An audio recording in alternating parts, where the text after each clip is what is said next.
Assalamualaikum warahmatullahi wabarakatuh. Alhamdulillahirabbil alamin wa bihi nasta'in ala umuri dunya waddin. Wassalatu wassalamu ala asrofil anbiya'i wal mursalin sayyidina wa safina wa maulana Muhammadin wa ala alihi wa sahbihi ajmain amma ba'du. Yang saya hormati Bapak Pariman MPSI selaku dosen psikologi perkembangan dan teman-teman saya dari kelas F. Saya Taufan Nugroho, perwakilan dari kelompok 7 dengan tema isu-isu kekinian tentang psikologi perkembangan. Sebelumnya perkenalkan juga nama-nama atau kelompok dari kelompok 7 yang seperti di atas ini. Untuk mempersingkat waktu, langsung saja saya serahkan kepada para pemateri untuk menyampaikannya. Terima kasih.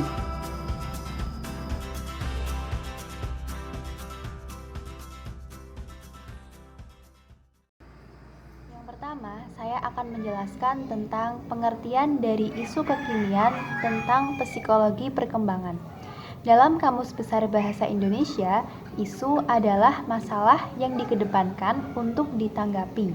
Sedangkan kekinian dalam Kamus Besar Bahasa Indonesia berarti sesuatu yang terjadi pada saat ini atau terjadi pada sekarang. Disebut juga modern atau kontemporer. Sehingga isu kekinian tentang psikologi perkembangan adalah masalah yang terjadi pada saat ini yang dikedepankan untuk ditanggapi, yang berkenaan dengan psikologi perkembangan.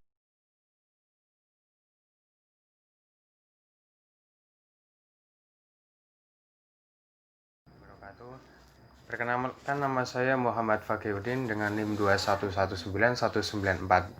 Di sini saya sebagai pemateri yang kedua, yakni membahas tentang isu-isu perkembangan, isu-isu psikolog perkembangan. Yang pertama yakni kasus pedofilia, kemudian yang kedua ada isu kasus pendidikan anak lapas, yang ketiga yakni ada school bullying. Yang pertama yakni pedofilia. Langsung saja, pedofilia berasal dari bahasa Yunani, yakni dari kata pedos yang berarti yang artinya anak dan philia yang berarti cinta kasih. Pedofilia dikenal sebagai bentuk gangguan perilaku, yakni pemuasan seksual dengan objeknya adalah anak, baik sejenis ataupun lawan jenis yang belum akil balik. Jadi pedofilia adalah orang dewasa yang mendapat kepuasan seksual melalui kontak fisik yang seringkali dilakukan kepada anak-anak prapubertas.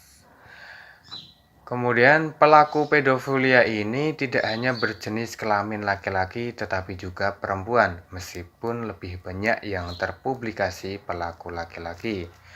Perilaku ini dapat dilakukan pelaku dengan jenis kelamin laki-laki kepada anak-anak di bawah umur yang berjenis kelamin laki-laki ataupun perempuan. Demikian juga dilakukan pelaku dengan jenis kelamin perempuan. Nah, di sini yang dimaksud dengan pedofilia ini orang-orang yang ingin memuaskan seksualnya dengan anak-anak di bawah umur. Ya, mereka belum balik dan biasanya orang-orang ini objeknya kepada anak-anak yang masih polos yang dijadikan mangsanya. Ya, dengan bujukan atau royan memberi atau bahasanya itu memberi gula-gula atau coklat, ya, memberikan mereka ini sebagai bujukan ataupun sebagai alat daripada untuk merayunya. Seperti halnya uang jajan, ya. Kemudian seringkali pula mangsanya adalah anak-anak dari temannya sendiri, seperti anak tetangga ataupun bahkan anak-anak saudaranya. Kemudian langsung ke yang poin kedua, isu perkembangan, ya, pendidikan anak lapas. Definisi pendidikan anak lapas adalah didikan lembaga pemasyarakatan, adalah anak yang atas permintaan orang tua walinya untuk dididik atau berdasarkan keputusan pengadilan untuk menjalani pidana di lembaga pemasyarakatan anak. Bila kita kaji dari dimensi sosiokultural, anak didik lembaga pemasyarakatan, anak merupakan bagian yang tidak terpisahkan dari komponen anak bangsa. Mereka memiliki harkat, derajat, martabat, hak dan kewajiban yang sama dengan anak-anak bangsa lainnya.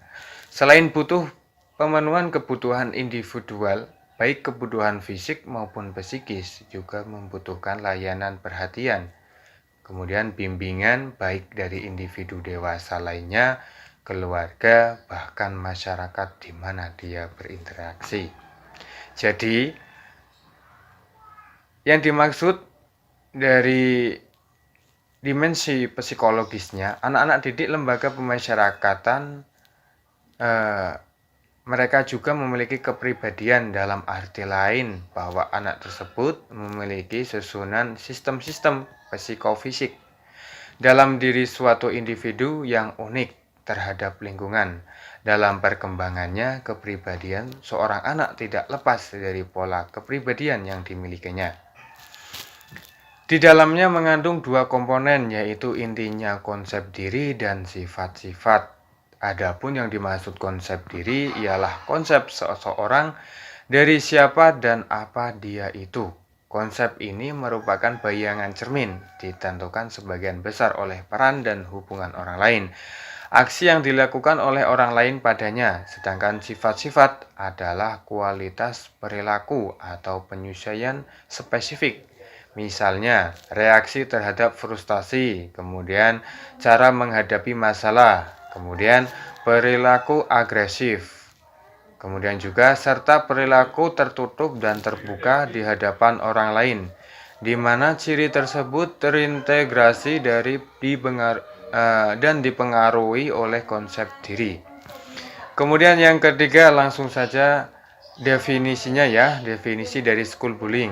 Kata bullying berasal dari bahasa Inggris, yaitu dari kata bull yang berarti banteng yang senang menyeruduk ke sana kemari. Istilah ini akhirnya diambil untuk menguraikan suatu tindakan destruktif. Istilah aslinya berasal dari bahasa Inggris, yaitu mob, yang menekankan bahwa biasanya mob adalah kelompok orang yang anonim dan berjumlah banyak serta terlibat kekerasan. Nah, biasanya ini mereka-mereka ini ya di dalam sekolah-sekolah ini masih terencana atau masih marak ya bully-bully ini kepada temannya sendiri. Mereka ini mengejek, kemudian menghasut, kemudian mengucilkan temannya sendiri, kemudian menakut-nakuti atau intimidasi, kemudian mengancam, kemudian juga contohnya ini menindas, menalak atau menyerang secara fisik, mendorong, menampar ataupun sebagainya. Kemudian Olweus juga mengatakan bahwa bullying adalah perilaku negatif yang mengakibatkan seseorang dalam keadaan tidak nyaman atau terluka dan biasanya terjadi berulang-ulang. Jadi dapat disimpulkan pada dasarnya bullying adalah perilaku negatif. Bully ini adalah perilaku negatif yang dilakukan oleh seseorang atau kelompok atau sekelompok orang yang dapat merugikan orang lain. Mungkin cukup itu dari pemaparan materi yang kedua. Cukup sekian. Wabillahi taufiq wal hidayah. Assalamualaikum warahmatullahi wabarakatuh.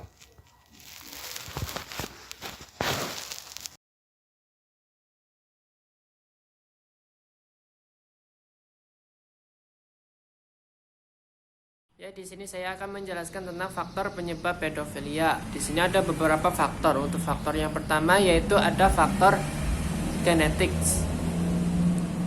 Pada penderitaan pedofilia terdapat faktor genetika di dalamnya. Pedofilia sering dipandang sebagai interaksi antara faktor-faktor perkembangan saraf berdasarkan gen dan lingkungan. Menurut salah satu tokoh mengatakan bahwa pedofilia adalah gangguan perkembangan saraf yang dikuatkan oleh ciri fisik seseorang seperti bertubuh pendek, kecerdasan yang lemah, tingkat androgen prenatal, pernah melakukan pelanggaran seksual terhadap anak, dan sering mengkonsumsi pornografi ketika masih kanak-kanak. Faktor yang kedua yaitu faktor biologis. Menurut pandangan ini menganggap bahwa gangguan pedofilia terjadi karena adanya kelainan pada hormon seksual pria atau serotonin kimia otak. Terus yang faktor yang ketiga yaitu ada faktor sosiokultural. Berdasarkan pandangan sosiokultural, penyebab pedofilia itu kompleks dan bervariasi. Sejumlah kasus cocok dengan stereotip individu yang lemah, pemalas, mempunyai hubungan sosial yang canggung, dan seseorang penyendiri yang merasa terancam oleh hubungan dengan orang dewasa dan berbelok pada anak-anak untuk mendapat kepuasan seksual. Karena anak-anak tidak banyak mengkritik dan menuntut. Faktor yang keempat yaitu ada faktor psikologis. Menurut pandangan psikologis, pedofilia itu didefinisikan sebagai daya tarik seksual yang sedang berlangsung terhadap anak-anak prapubertas. Faktor ini termasuk dikarenakan adanya gangguan oleh fantasi yang dirasakan kuat, termasuk konsumsi pornografi anak. Pada sejumlah kasus lain, bisa jadi pengalaman seksual masa kanak-kanak dan anak-anak lain dirasa sangat menyenangkan, sehingga pada saat dewasa, pria tersebut berkeinginan untuk merasakan kembali kegembiraan masa lalu. Atau bisa saja pada beberapa kasus, pria yang teraniaya secara seksual pada masa anak-anaknya sekarang membalikan situasi sebagai usaha untuk mendapatkan perasaan berkuasa. Namun bisa saja terjadi karena seseorang mungkin merasa impoten atau merasa tidak mampu untuk melampiaskan nafsu dirinya kepada wanita dewasa. Pada kasus ini, perilaku seksual yang dilakukan terhadap anak tersebut bisa disebabkan karena istri meninggal dunia dan kurang berani untuk melampiaskan nafsu tersebut kepada wanita dewasa di luar pernikahan. Dan moral yang rendah pun merupakan salah satu faktor penyebab perilaku pedofilia. Di samping itu, kebencian, kemarahan, dan dendam terhadap wanita juga akan melatar belakangi perilaku pedofilia.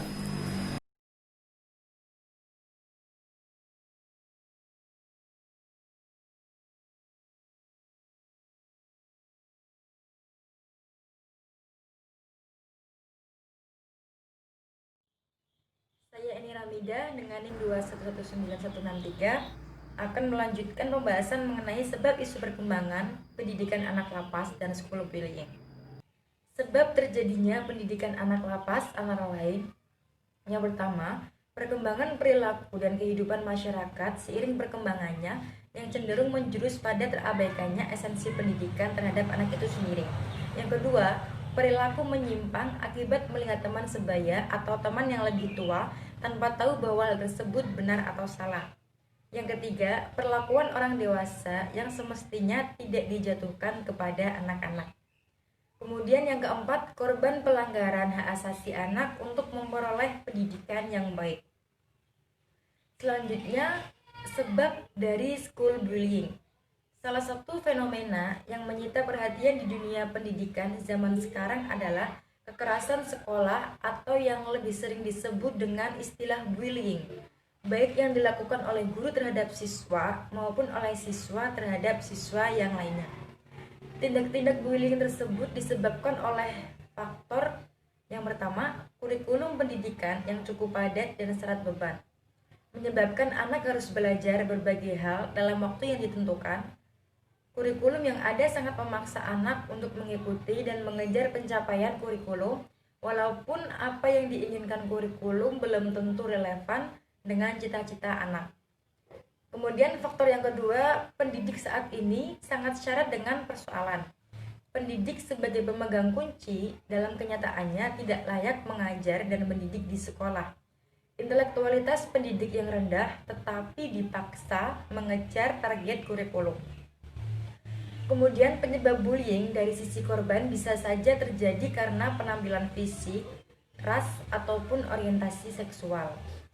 Kemudian penyebab bullying dari sisi pelaku bisa saja terjadi karena kesulitan mengendalikan emosi, atau bisa juga karena berasal dari keluarga yang disfungsional, atau pengaruh media massa yang tidak tepat, bisa juga karena fenomena geng dan ikut-ikutan teman, serta rasa ketidakpedulian antar sesama. Itu saja yang dapat saya sampaikan, selanjutnya akan dijelaskan oleh pemateri berikutnya.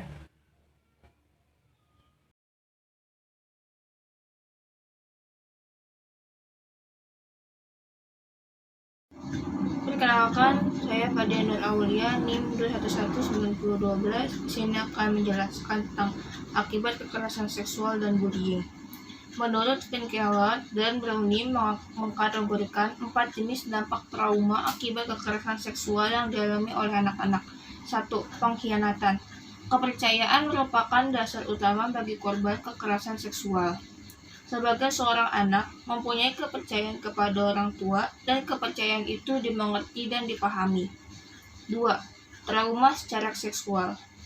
Russell menemukan bahwa perempuan yang mengalami kekerasan seksual cenderung menolak hubungan seksual dengan sebagai konsekuensinya menjadi korban kekerasan seksual dalam rumah tangga. Van Keller mencatat korban lebih memilih pasangan sesama jenis karena menganggap laki-laki tidak dapat dipercaya. 3. Merasa tidak berdaya. Rasa takut menembus kehidupan korban, mimpi buruk, fobia dan kecemasan dialami oleh korban disertai dengan rasa sakit. Perasaan tidak berdaya mengakibatkan individu merasa lemah. Korban merasa dirinya tidak mampu dan kurang efektif dalam bekerja. Beberapa korban juga merasa sakit pada tubuhnya. Sebaliknya, pada korban lain memiliki intensitas yang dorongan yang berlebihan dalam dirinya. 4. Stigmatization. Korban kekerasan seksual merasa bersalah, malu, memiliki gambaran diri yang buruk. Rasa bersalah dan malu terbentuk akibat ketidakberdayaan dan merasa bahwa mereka tidak memiliki kekuatan untuk mengontrol dirinya. Secara fisik, memang mungkin tidak ada hal yang harus dipersalahkan pada anak yang menjadi korban kekerasan seksual. Tapi secara psikis bisa menimbulkan ketagihan, trauma, pelampiasan, dendam, dan lain-lain. Apa yang menimpa mereka akan mempengaruhi kematangan dan kemandirian hidup anak di masa depan. Cara melihat dunia serta masa depannya secara umum. Akibat bullying, korban bisa mengalami depresi yang ekstrim, sehingga ia mempertimbangkan atau bahkan melakukan upaya bunuh diri. Sebagai contoh, pada tahun 2006 lalu, M, seorang remaja 13 tahun, melakukan bunuh diri setelah ia terus-menerus menjadi korban online bullying atau cyberbullying oleh temannya. M diolok-olok mengenai berat badannya yang berlebihan dan temannya tersebut mengatakan bahwa dunia akan menjadi tempat yang lebih baik tanpa adanya M. Kasus M tersebut kita dapat melihat betapa seriusnya dampak yang dimunculkan oleh perilaku bullying. Dapat disimpulkan bahwa perilaku bullying mempunyai dampak yang sangat negatif, seperti munculnya problem kecemasan, depresi, mengalami penurunan kemampuan belajar, sulit konsentrasi, mengalami penurunan prestasi akademis secara signifikan, hingga dampak yang begitu ekstrim, yaitu mencoba atau bahkan melakukan upaya bunuh diri. Terima kasih.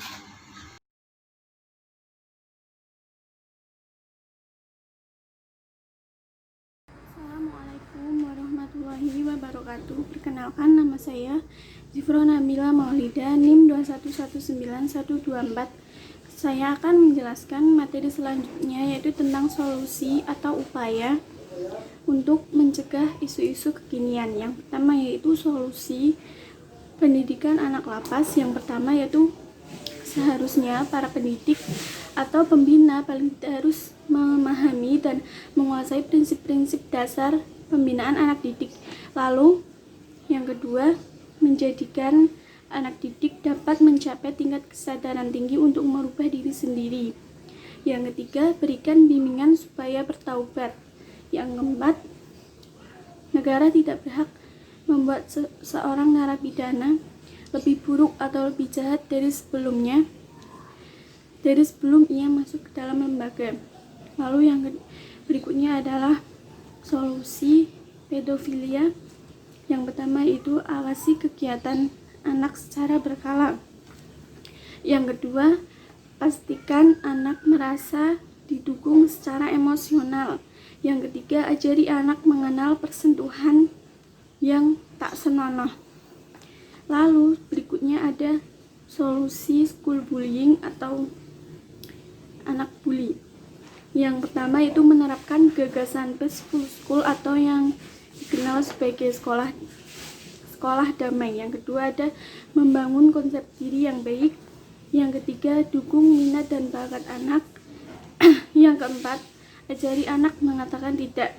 Lalu yang kelima, beri dukungan penuh. Yang keenam, mencegah anak untuk menjadi pelaku.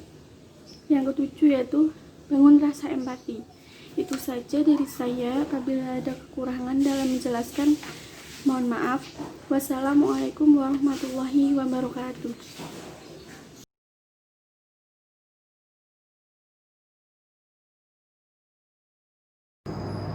Nah, sekarang sudah dipaparkan oleh para pemateri dari kelompok 7 dengan tadi yang pertama membahas isu-isu opinian psikologi perkembangan, yang kedua membahas penyebab adanya isu-isu psikologi perkembangan, dan yang ketiga apa saja akibat adanya isu-isu psikologi perkembangan, dan yang keempat adalah upaya atau solusi dalam pencegahan isu-isu psikologi perkembangan. Mungkin itu saja yang disampaikan oleh dari kelompok kami. Mudah-mudahan ilmu yang tadi dipaparkan oleh pemateri bisa bermanfaat untuk kita semua. Saya perwakilan dari kelompok 7, mohon maaf apabila ada kesalahan. Wabillahi taufiq wal hidayah. Assalamualaikum warahmatullahi wabarakatuh.